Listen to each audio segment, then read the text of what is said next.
আজকে আলোচনার বিষয় কি হবে এই নিয়ে অনেক চিন্তার পর বর্তমান বিশ্ব পরিস্থিতি নিয়ে আলোচনার সিদ্ধান্ত নিয়েছি। আল্লাহ তাআলা যেন বর্তমান পরিস্থিতিতে আমাদের করণীয়, মুসলিম উম্মার করণীয় সম্পর্কে আলোচনা করার, সুন্দর দিক নির্দেশনামূলক আলোচনা পেশ করার তৌফিক আমাকে দান করেন। সম্মানিত মুসল্লিয়ানে কেরাম, জালিম ইসরায়েল এবং তার দোসর ইউরোপ, আমেরিকা, এরা সকলে মিলে ফিলিস্তিনকে ধ্বংস করল। এর আগে সিরিয়াকে ধ্বংস করেছে, ইরাককে ধ্বংস করেছে, লিবিয়াকে ধ্বংস করেছে। একটা একটা করে গোটা মুসলিম বিশ্বকে ধ্বংসের দিকে তারা ঠেলে দিচ্ছে। এখন তারা ইরানকে ধরেছে।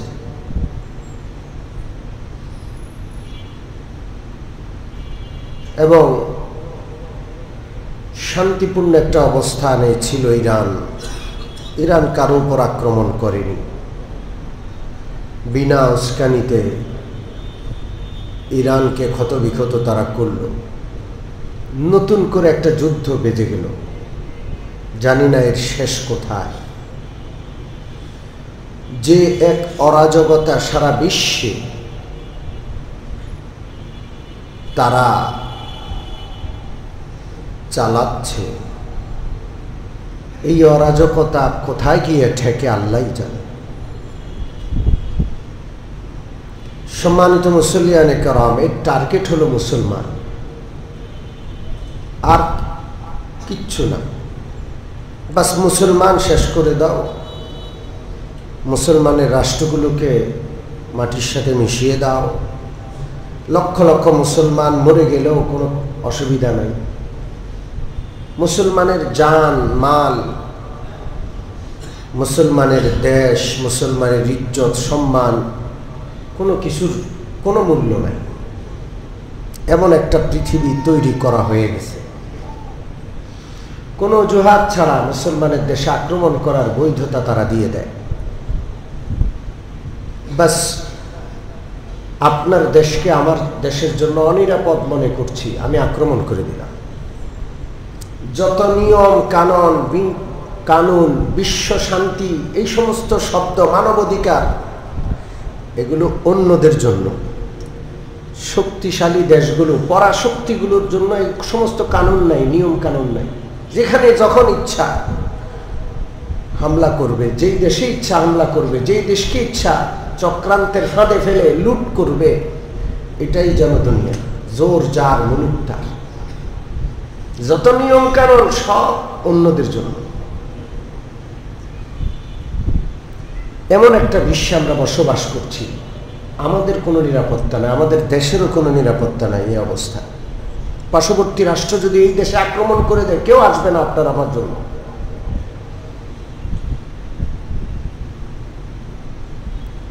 আজকে আমাদের এই দুরবস্থা কেন? কিসের অভাব? আমাদের একটা জিনিসের অভাব, ঈমান আর আমলের অভাব। আর কোনো কিচ্ছুর অভাব নাই, শুধু ঈমান আর আমলের অভাব। আমরা যদি ঈমান আর আমলের উপর থাকতাম, তাহলে আমাদের মধ্যে ঐক্য সৃষ্টি হতো। আর মুসলমান শুধু যদি এক থাকতো, পৃথিবীর কোনো শক্তি এখন নাই যে ঐক্যবদ্ধ মুসলিমদেরকে আক্রমণ করবে। আছে? ঈমান আর আমল ছেড়ে দেওয়ার কারণে মুসলমানদেরকে খান খান করে দেওয়া হয়েছে। আজকে ইরানে আক্রমণ হলো, কেউ পাশে দাঁড়ালো না। এর আগে ফিলিস্তিনে আক্রমণ হলো, গাজাকে মাটির সাথে মিশিয়ে দিয়েছে। নারী অধিকার, শিশু অধিকার, অন্যদের জন্য, তাদের জন্য কিছু নাই, নারী শিশু সব শেষ করে দাও। মুসলমান শুধু নিন্দা জ্ঞাপন পর্যন্ত আসে। কোন কোন রাষ্ট্র এমনও আছে ফিলিস্তিনের জন্য নিন্দা জ্ঞাপন করা ইসরায়েলের বিপক্ষে, এটারও অনুমতি নাই। মুসলিম রাষ্ট্র কোন ইমাম যদি ফিলিস্তিনের পক্ষে কথা বলে, ইমাম গ্রেপ্তার হয়ে যাবে।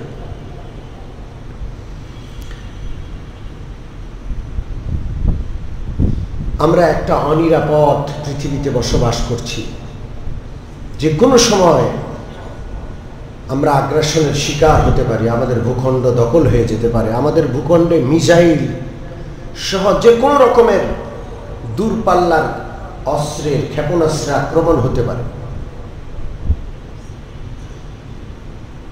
অথচ ইসলাম যদি আমরা পালন করতাম, তাহলে শুধু আমরা শান্তিতে আর নিরাপত্তায় থাকতাম তা না, গোটা বিশ্বকে আমরা একটা নিরাপদ পৃথিবী উপহার দিতে পারতাম। হযরত মাওলানা আবুল হাসান আলী নদভী রহমতুল্লাহ আলাইহি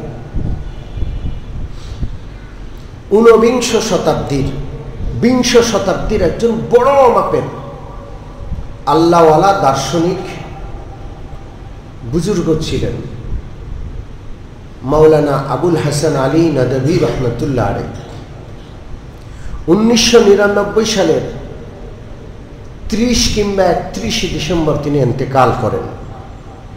আমি তখন দারুল উলুম দেওবন্দে ভর্তি পরীক্ষার জন্য প্রস্তুতি নিচ্ছিলাম। আমার খুব আন্তরিক ইচ্ছা ছিল আমি ভর্তি হওয়ার পরে খুব দ্রুততম সময়ে ওনার সাথে গিয়ে সাক্ষাৎ করব, মিলিত হব, ওনার দোয়া নিব। তো আল্লাহ তাআলার ইচ্ছা, ভর্তি পরীক্ষার সময় মসজিদের মাইক থেকে আওয়াজ শুনলাম। অত্যন্ত দুঃখের সাথে জানানো যাচ্ছে যে আবুল হাসান আলী নদভী রহমতুল্লাহ আলাইহি তিনি ইন্তেকাল করেছেন, তার ইন্তেকাল হয়ে গেছে। যেহেতু তার সাথে জীবদ্দশায় সাক্ষাৎ করার সুযোগ হয় নাই, তার ইন্তেকালের ঠিক 1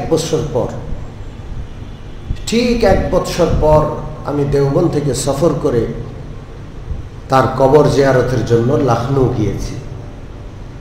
লখনউর রায়বেরেলি অঞ্চলে তার প্রত্যেক বাড়ি, সেখানে মসজিদের পাশে তার কবর, সেই কবর আমি জিয়ারত করেছি। তিনি একটি কিতাব লিখেছিলেন, আজ থেকে প্রায় 100 বছর আগে সেই কিতাব লিখিত হয়েছে। তার যৌবনে, তিনি তখন একেবারে তাগড়া যুবক। কিতাবটার নাম হলো মাজা খাসিরাল আলাম বিইনহিতাতিল মুসলিমিন। মুসলমানদের পতনে বিশ্বের কি ক্ষতি হলো। আজকে মুসলমান কোথাও শাসক না, মুসলমান শাসিত। ঠিক কি ঠিক না? 57টা রাষ্ট্র মুসলমানের, এরপরেও মুসলমান শাসিত, মুসলমান শাসক না। এই পৃথিবীতে মুসলমান শাসন করে না, গোটা মুসলিম জাতিকে, মুসলিম জাতির শাসকদেরকেও শাসন করে অন্য জাতি।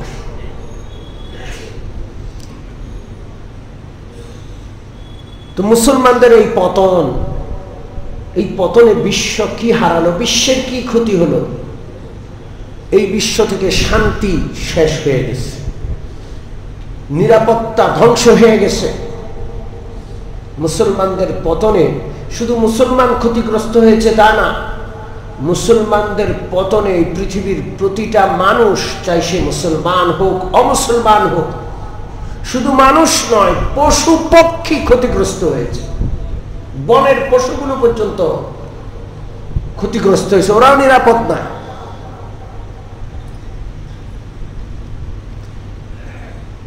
তিনি যৌবনে কিতাব লিখেছেন, এত মোটা একটি কিতাব, এটার বাংলা অনুবাদ হয়েছে, যদি সম্ভব হয় আপনারা কিনবেন, পড়বেন। মুসলমানদের পতনে বিশ্ব কি হারালো, মুসলমানদের পতনে বিশ্বের কি ক্ষতি হলো, এই নামে বাংলাতে কিতাবটা আছে, অনুবাদ হয়েছে। সম্মানিত মুসলিয়ানে কেরাম, মুসলমান তো যুদ্ধ করেছে নিরাপত্তার জন্য, আর এরা যুদ্ধ বাধায় অস্ত্রের ব্যবসার জন্য। এরা অস্ত্রের ব্যবসা করে। দুইটা দেশ যদি শান্তিপূর্ণভাবে থাকে, ওদের ব্যবসা চলে না। কে অস্ত্র কিনবে শান্তিপূর্ণ অবস্থায়? ওরা ওদের অস্ত্র ব্যবসার জন্য দুইটা দেশের মধ্যে সংঘাত সৃষ্টি করে। ওদের অস্ত্রর ব্যবসা গরম, কোটি কোটি মানুষ মরলে কি আর বাঁচলেও কি, মানুষের সম্পদ ধ্বংস হলেও কি থাকলেও কি। এমন একটা জাতির হাতে এখন বিশ্বের শাসন ব্যবস্থা। এই ট্রাম্প নামক একটা বদ্ধ পাগল গোটা বিশ্বকে যুদ্ধের দিকে ঠেলে দিচ্ছে। ঠিক কি ঠিক না? অথচ আমি আপনাদেরকে হুদাইবিয়ার সন্ধির রাসূলুল্লাহ সাল্লাল্লাহু আলাইহি সাল্লামের জীবনের একটা অংশ, গুরুত্বপূর্ণ একটা অংশ। হুদাইবিয়ায় সন্ধি হয়েছিল কাফেরদের সাথে। রাসূলুল্লাহ যুদ্ধ চান না।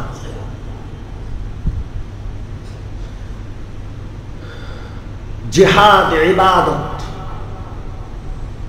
কিন্তু জিহাদের উদ্দেশ্য শান্তি প্রতিষ্ঠা, অশান্তি করা না, মারামারি উদ্দেশ্য না, দুষ্টদের দমন, এটাই উদ্দেশ্য।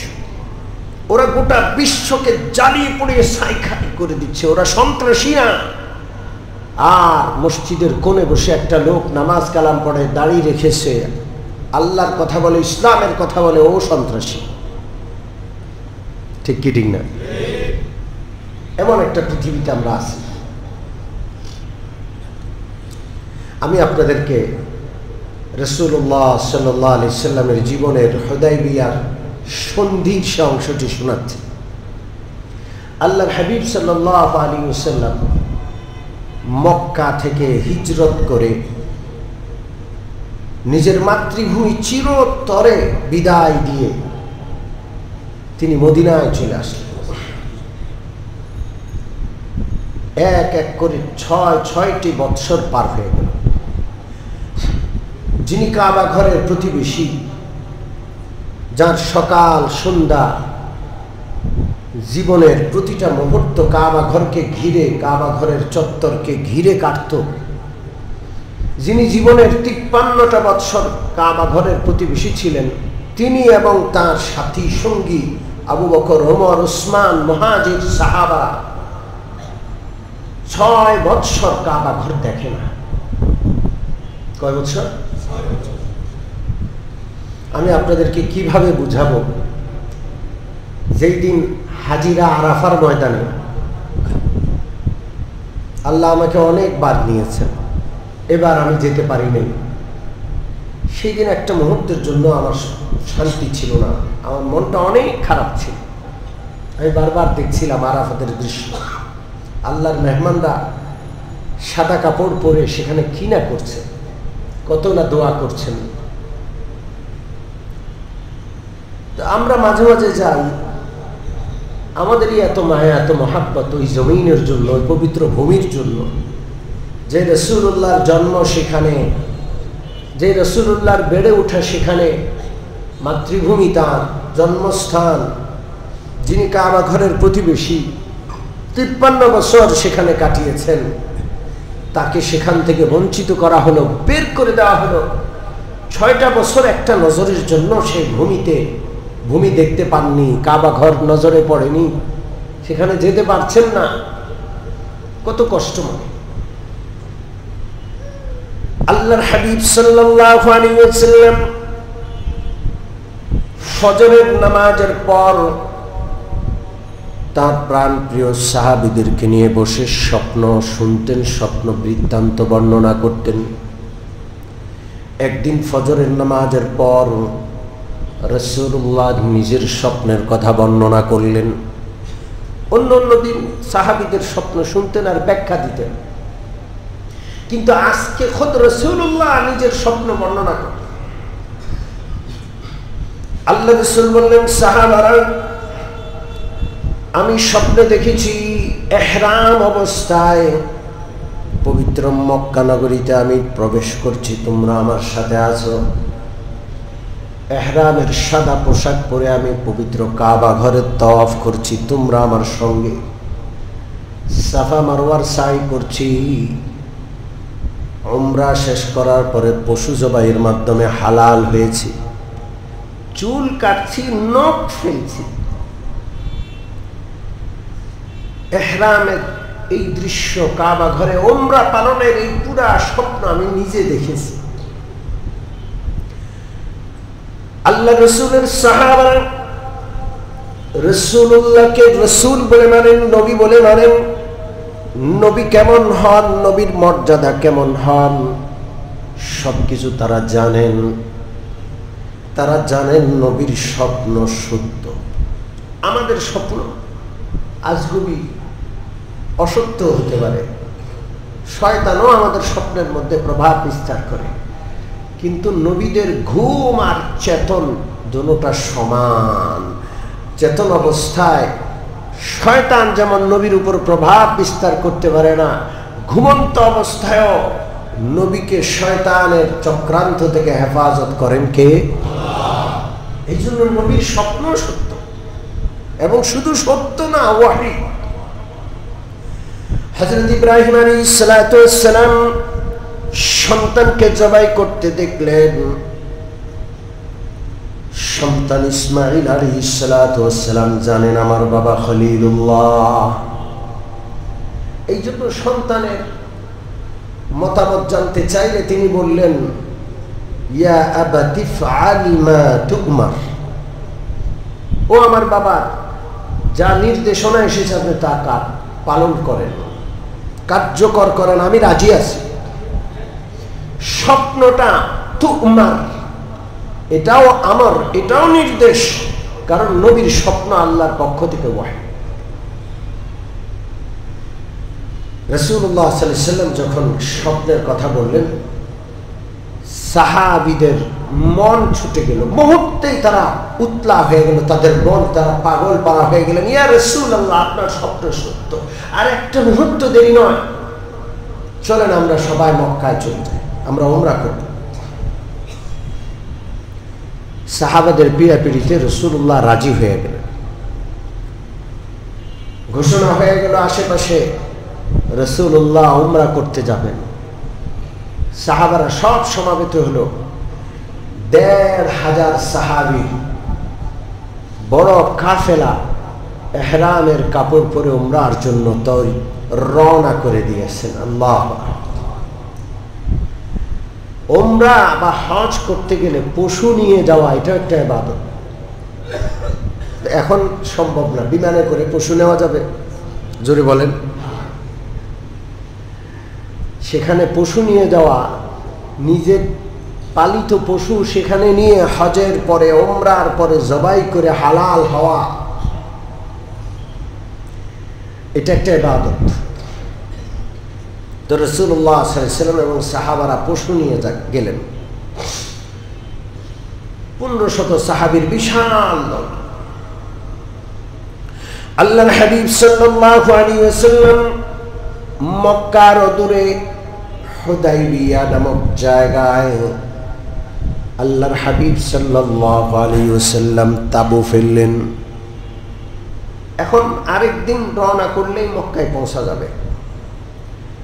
আল্লাহর হাবিব সাল্লাল্লাহু আলাইহি ওয়াসাল্লাম সেখানে তাবু ফেলে একজন লোককে ছদ্মবেশে পাঠালেন যে মক্কার অবস্থাটাকে একটু দেখে আসো। মুসলমান সবসময় সচেতন থাকবে, এটাই মুসলমানদের শিক্ষা আর নিয়ম, ঠিক কি ঠিক না? কখনো অবচেতন থাকবে না। মুসলমান সদা সর্বদা শত্রুপক্ষের যে কোনো গতিবিধি লক্ষ্য রাখবে এবং সচেতন থাকবে। এমন না যে শত্রুর ফাঁদে পা দিয়ে নিজের অস্তিত্ব, নিজের সব কিছু বিলিয়ে দিবে, বিকিয়ে দিবে, এটা মুসলমান না।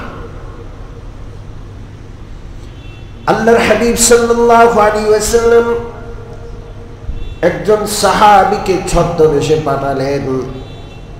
তিনি মক্কার অবস্থা জানার জন্য গেলেন। ফিরে এসে বললেন, ইয়া রাসূলুল্লাহ, আমাদের এই বিশাল কাফেলা যে এখানে এসেছে ওরা জানে, ওরা বসে নেই, ওরা যুদ্ধের জন্য প্রস্তুত এবং কোনোভাবেই আপনাকে মক্কায় ঢুকতে দিবে না। আপনার সাথী সঙ্গী যারা উমরার জন্য এসেছে কাউকে মক্কায় ঢুকতে দিবে না।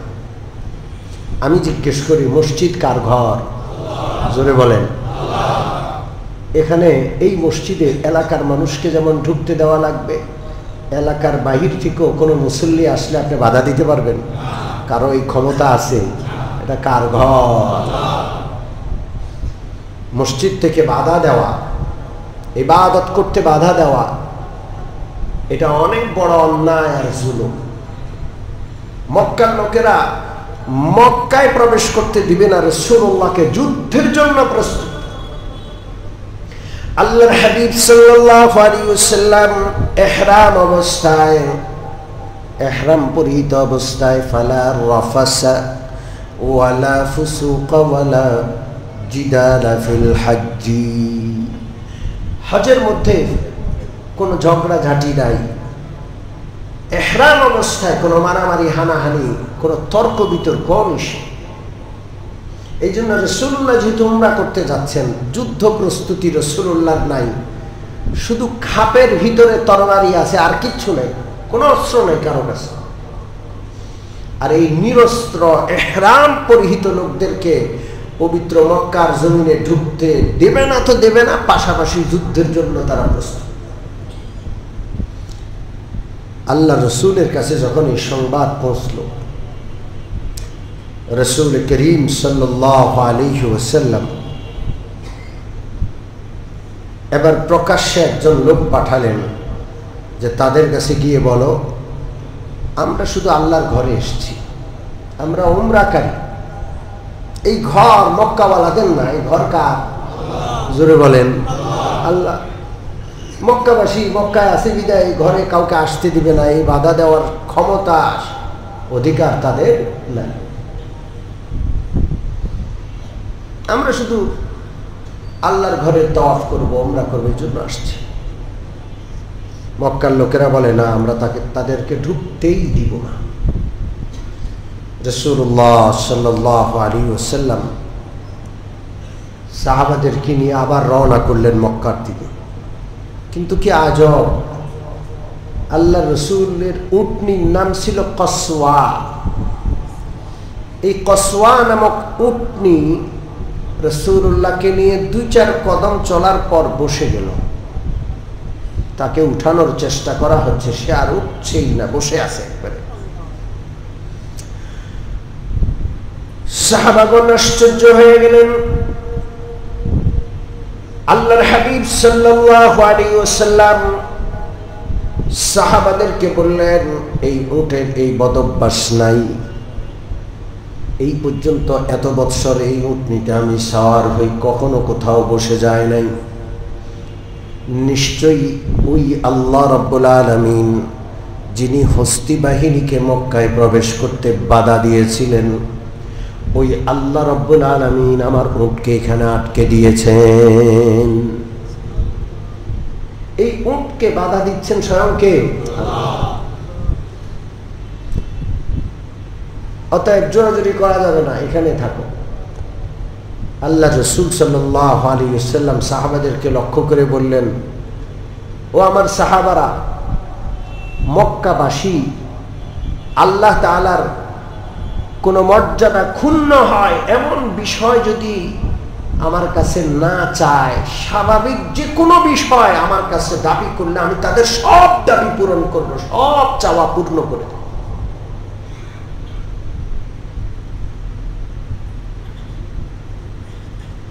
মক্কাবাসীর পক্ষ থেকে দূত আসলো। রাসূলুল্লাহ সাল্লাল্লাহু আলাইহি ওয়াসাল্লাম সন্ধির প্রস্তাব দিলেন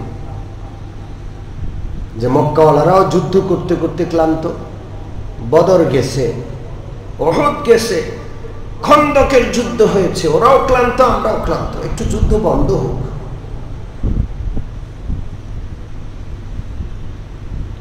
আমরা একটা চুক্তি করতে পারি কিনা যে তোমরাও শান্তিতে থাকবো, আমরা একটু শান্তিতে থাকবো। প্রস্তাব কার পক্ষ থেকে? জোরে বলেন। রাসূলুল্লাহ সাল্লাল্লাহু আলাইহি ওয়াসাল্লামের পক্ষ থেকে শান্তির প্রস্তাব। মক্কার লোকেরা শান্তির প্রস্তাব মানতে রাজি না। চোরাগুপ্তা হামলা করবে।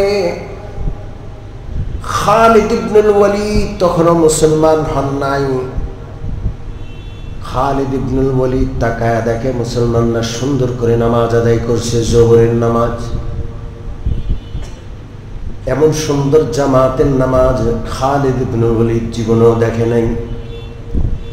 জোহরের নামাজ পড়ছে একজন ইমামের পিছনে, মুসল্লিরা একসাথে রুকুতে যায়, একসাথে সেজদা করে। নামাজের এই সুশৃঙ্খল অবস্থা দেখে সে মন্তব্য করল, নামাজ তো আগে থেকে জানি না, জানলে আমি নামাজের মধ্যে আক্রমণ করতাম। এই নামাজে যখন সেজদায় যায়, রুকুতে যায়, তখন আক্রমণের সুবর্ণ সুযোগ। তার সাথী সঙ্গীকে বলল যে এই নামাজ নিশ্চয়ই কিছুক্ষণ পরে আবার পড়বে, তখন আক্রমণ করে দিবে। আল্লাহর কি হিকমত, জোহরের নামাজ শেষ করার পর আসরের নামাজের আগেই সলাতুল খাউফ নামক যুদ্ধের ময়দানে, মুসলমান যোদ্ধা জাতি,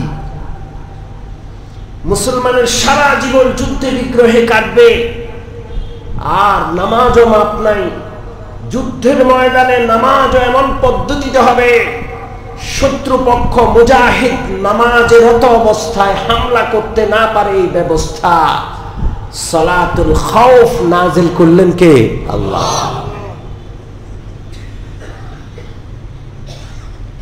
সালাতুল খাউফের বিশ্লেষণ কেমনে করব আপনাদেরকে? তালেব ইলমরা বুঝে, যারা তাফসীর পড়ে, দুই গ্রুপে ভাগ হয়ে যাবে। সালাতুল খাউফ এমন অস্ত্র শস্ত্রে সুসজ্জিত অবস্থায় নামাজ পড়বে। মুসলমান কি অবস্থায় নামাজ পড়বে? মুজাহিদ, জোরে বলেন। এক ইমাম, ইমামের পিছনে 2 রাকাত পড়বে একদল, 2 রাকাত পড়ে তারা আবার পাহারায়। অপর দল দ্বিতীয় 2 রাকাত পড়বে, তারা আবার পাহারায়। সালাতুল খাউফের বিস্তারিত বিশ্লেষণ এখন করার সময় না, শুধু এতটুকু যে আমরা যেভাবে নামাজ পড়ি, এই নামাজের নিয়মেরও একটু ব্যতিক্রম নিয়মে সালাতুল খাউফ পালন করতে হয়, আদায় করতে হয়। শত্রুপক্ষ আক্রমণ করতে পারবে না। নামাজ অবস্থায়ও অস্ত্রে শস্ত্রে সজ্জিত অবস্থায় মুসলমান মুজাহিদ শত্রুর মোকাবেলায় দাঁড়ানো থাকবে। আল্লাহু আকবার।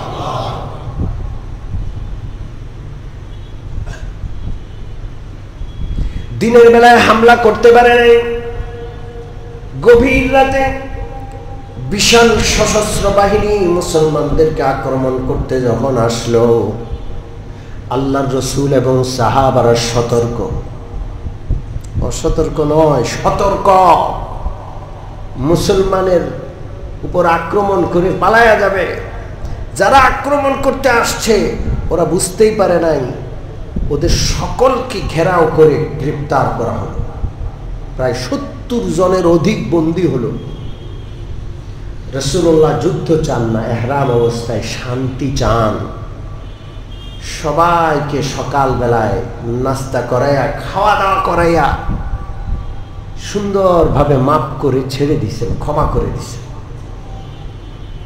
রাসূলুল্লাহর এই চরিত্র দেখে মক্কার লোকেরা প্রভাবিত হলো, সন্ধির পক্ষে তারা আসলো।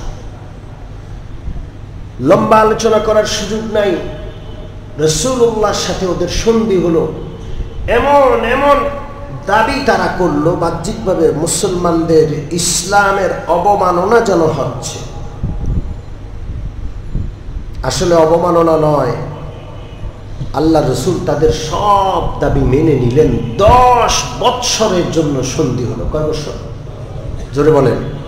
শান্তি চুক্তি হলো, যুদ্ধ বন্ধ। কয় বছরের জন্য? সেই চুক্তি লঙ্ঘন করলো কাফেররা। আল্লাহ যদি তৌফিক দেয়, আমি আপনাদেরকে চুক্তি লঙ্ঘন তারা কিভাবে করলো সে বিষয়গুলো শোনাবো। আজকে শুধু এতটুকু বলতে চাই, পৃথিবীতে যত জাতি আছে, যত ধর্মাবলম্বী আছে, সবচাইতে শান্তির পক্ষে কাজ করে সবচাইতে বেশি কারা? জোরে বলেন। মুসলমান এখনো কোনো দেশে আক্রমণ করে নাই। মুসলমান নির্যাতিত, মুসলমান মজলুম, মুসলমান জালেম নয়। যারা ইরাক আক্রমণ করে ইরাক রাষ্ট্রকে ধ্বংস করেছে, লিবিয়া নামক রাষ্ট্রকে ধ্বংস করেছে, সিরিয়ায় লক্ষ লক্ষ নারী শিশুকে হত্যা করেছে, ফিলিস্তিনে নির্বিচারে গুলি চালিয়ে ফিলিস্তিনকে মাটির সাথে মিশিয়ে দিয়েছে, এখন ইরান আক্রমণ করছে, সামনে পাকিস্তানের টার্গেট তারা প্রকাশ করে দিয়েছে। ওই জালেমদেরকে মুসলমান রুখে দিতে হবে। রাজি আছি তো ইনশাআল্লাহ? আমরা শান্তির পক্ষে হাজার নয় ১৫০০ বছরের হাজার হাজার ঘটনা আমাদের ইতিহাসে আছে, কিন্তু কোন অশান্তি সৃষ্টিকারী আমাদের গায়ে হাত তুলবে, মুসলমান বসে থাকবে না ইনশাআল্লাহ। শুধু ঈমান আর আমলের উপর উঠতে হবে। ঈমান আমল নাই, সব আছে, কোনোটাই কাজে লাগবে না, যেমন বর্তমানে পৃথিবীর অবস্থা। এই জন্য আমার আওয়াজ তো হয়তো এই মসজিদের ৪ দেয়ালের মধ্যে, এর বাহিরে পৌঁছবে কিনা জানি না, কেউ শুনবে কিনা, কিন্তু যারা আমার আওয়াজ শুনছেন আমি তাদের কাছ থেকে ওয়াদা নিতে চাই, আমরা আল্লাহকে মানব ইনশাআল্লাহ, নামাজ ছাড়বো না ইনশাআল্লাহ, রাজি আছি, আল্লাহর বিধান পালন করব ইনশাআল্লাহ। বলেন জুমা মসজিদ কানায় কানায় যেমন পূর্ণ, 5 ওয়াক্ত মসজিদকে কানায় কানায় পূর্ণ করব। রাজি আছেন? আপনি ফজরের নামাজ পড়েন না, আপনার দ্বারা কিচ্ছু হবে না, আপনি আল্লাহর এই জমিনে বোঝা। ঠিক কি ঠিক না? আমরা যদি ঈমান আর আমলের উপর উঠে যাই, একটা একটা করে সব আল্লাহ ঠিক করে দিবেন। কোন জালিম মুসলমানদের দিকে হাত সম্প্রসারণ করবে এই তো দূরের কথা, চোখ তুলে তাকানোরও সাহস পাবে না ইনশাআল্লাহ। রাজি আছেন ইনশাআল্লাহ? আমরা একটা নিরাপদ পৃথিবী চাই। আল্লাহ যেন ঈমান আমল ঠিক করার এবং একটা নিরাপদ পৃথিবী বিশ্ববাসীকে উপহার দেওয়ার তৌফিক আমাদের দান করেন। আমিন। ওয়া আখিরু দাওয়ানা আলহামদুলিল্লাহি রাব্বিল আলামিন।